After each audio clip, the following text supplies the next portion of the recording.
Dalawang kamay. Puputok siya sa loob ng bibig mo, tapos yung creaminess ng Kaya mo rin ba talagang magpigil? Kaya mo na hindi mo nahahawak? Hindi mo na sasalat? Hindi ko naman talaga kayang magpigil. Ay, talaga. So, isipin mo, pagising mo pa lang sa umaga, yan kagad ang gusto mong makita. Ay, Yan kagad ang gusto mong masilayan. oo. Yan kagad ang gusto mong masumpungan. Ako, binibigyan ko yan ng iba't ibang klase ng paghawak. Oo. Kailangan mo talagang maging talented sa paghawak eh.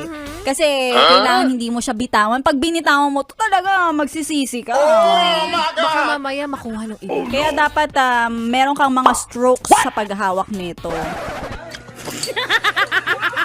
Ano ba yung mga strokes na Maria? Bigyan mo kami ng sample. Kailangan dahan-dahan. Medyo yung thumb, yung hinlalaki mo ay nakaposisyon